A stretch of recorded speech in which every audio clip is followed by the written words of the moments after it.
ನ್ಯೂಸ್ಗೆ ಸ್ವಾಗತ. ಇದು ವೀರಶೈವ ಲಿಂಗಾಯತರ ಧ್ವನಿ. ಇದೇ ತಿಂಗಳು 15ನೇ ತಾರೀಕು ನವದೆಹಲಿಯ ಭಾರತ ಮಂಟಪದಲ್ಲಿ ವೀರಭದ್ರ ಜಯಂತಿಯನ್ನು ವೀರಶೈವ ಲಿಂಗಾಯತ ಸಂಘಟನಾ ವೇದಿಕೆಯಿಂದ ಆಚರಿಸಲಾಗುತ್ತಿದೆ. ಕಳೆದ ವರ್ಷ ಭಾರತ ಮಂಟಪದಲ್ಲಿ ವೀರಭದ್ರ ಪ್ರಶಸ್ತಿಯನ್ನು ಕೇಂದ್ರ ರೈಲ್ವೆ ಮತ್ತು ಜಲಶಕ್ತಿ ರಾಜ್ಯ ಸಚಿವ ವಿ ಸೋಮಣ್ಣನವರಿಗೆ ಪ್ರದಾನ ಮಾಡಲಾಗಿತ್ತು. ಈ ವರ್ಷ ಮಹಾರಾಷ್ಟ್ರದ ರಾಜ್ಯಸಭಾ ಸದಸ್ಯ ಹಾಗೂ ಮಾಜಿ ಮಂತ್ರಿ ಅಶೋಕ್ ಶಂಕರರಾವ್ ಚವಾಣ್ ಅವರಿಗೆ ನೀಡಲಾಗುತ್ತಿದೆ ಎಂದು ವೀರಶೈವ ಲಿಂಗಾಯತ ಸಂಘಟನಾ ವೇದಿಕೆಯ ರಾಷ್ಟ್ರೀಯ ಅಧ್ಯಕ್ಷರಾದ ಪ್ರದೀಪ್ ಕಂಕನವಾಡಿ ತಿಳಿಸಿದ್ದಾರೆ.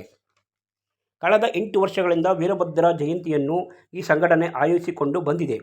ಮಾಜಿ ಮುಖ್ಯಮಂತ್ರಿ ಬಿ.ಎಸ್. ಯಡಿಯೂರಪ್ಪ, ಪ್ರಭಾಕರ್ ಕೋರೆ, ಐಎಸ್ಆರ್ಒ ಅಧ್ಯಕ್ಷ ಡಾ. ಸೋಮನಾಥ್ ರವರಿಗೆ ನೀಡಲಾಗಿದ್ದು, ಈ ವರ್ಷ ಮಹಾರಾಷ್ಟ್ರದ ಮಾಜಿ ಮುಖ್ಯಮಂತ್ರಿ ಶಂಕರರಾವ್ ಚವಾಣ್ ರವರ ಪುತ್ರ ಅಶೋಕ್ ಶಂಕರರಾವ್ ಚವಾಣ್ ಅವರಿಗೆ ನೀಡಲಾಗುತ್ತಿದೆ. BSc MBA ಪದವೀಧರರಾಗಿರುವ ಇವರು ಪ್ರಸ್ತುತ ರಾಜ್ಯಸಭಾ ಸದಸ್ಯರಾಗಿದ್ದಾರೆ.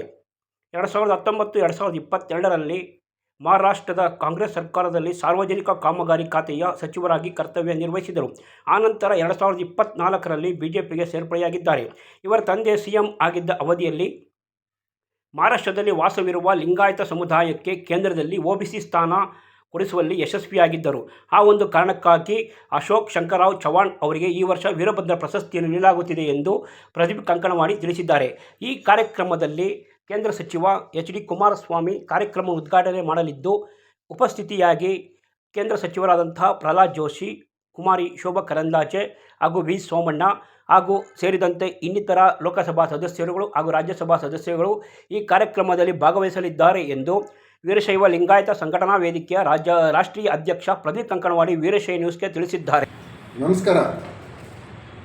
ವೀರಶೈವ ಲಿಂಗಾಯತ ಸಂಘಟನಾ ವೇದಿಕೆ ವತಿಯಿಂದ ಇತಿಹಾಸದಲ್ಲಿ ಪ್ರಪ್ರಥಮ ಬಾರಿಗೆ ಶ್ರೀ ಕೇದಾರ ಜಗದ್ಗುರು ಅಡ್ಡಪಲ್ಲಕ್ಕಿ ಉತ್ಸವ ನವದೆಹಲಿಯ ಬಿರ್ಲಾ ಮಂದಿರ ಹತ್ರ ನಡೆಯಲಿದೆ.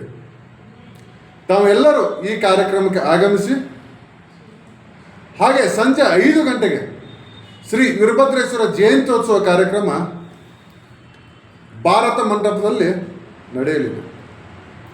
ನಾಡಿನ ಸಮಸ್ತ ವೀರಶೈವ ಲಿಂಗಾಯತ ಬಂಧುಗಳು ಹಾಗೂ ದೆಹಲಿಯಲ್ಲಿರುವಂಥ ಎಲ್ಲ ಸಮಾಜದ ಬಂಧುಗಳು ಈ ಕಾರ್ಯಕ್ರಮಕ್ಕೆ ಆಗಮಿಸಿ ಕೇದಾರ ಜಗದ್ಗುರು ಆಶೀರ್ವಾದ ಪಡೆಯುವುದರ ಮುಖಾಂತರ ನಾಡಿನ ಸುಮಾರು 50ಕ್ಕಿಂತ ಹೆಚ್ಚು ಮಠಾಧೀಶರು ಈ ಕಾರ್ಯಕ್ರಮದಲ್ಲಿ ಪಾಲ್ಗೊಳ್ತಾ ಇದ್ದಾರೆ. ಹಾಗೆ ಕರ್ನಾಟಕ ಅಷ್ಟೇ ಅಲ್ಲದೆ ರಾಷ್ಟ್ರದ ಇನ್ನಿತರ ಭಾಗದಿಂದ ಈ ಕಾರ್ಯಕ್ರಮಕ್ಕೆ ಜನ ಬರ್ತಾ ಇದ್ದಾರೆ. ತಾವು ಕೂಡ ಬನ್ನಿ, ಈ ಕಾರ್ಯಕ್ರಮನ ಎಲ್ಲರೂ ಒಗ್ಗಟ್ಟಾಗಿ ಯಶಸ್ವಿ ಮಾಡೋಣ. ನಮಸ್ಕಾರ.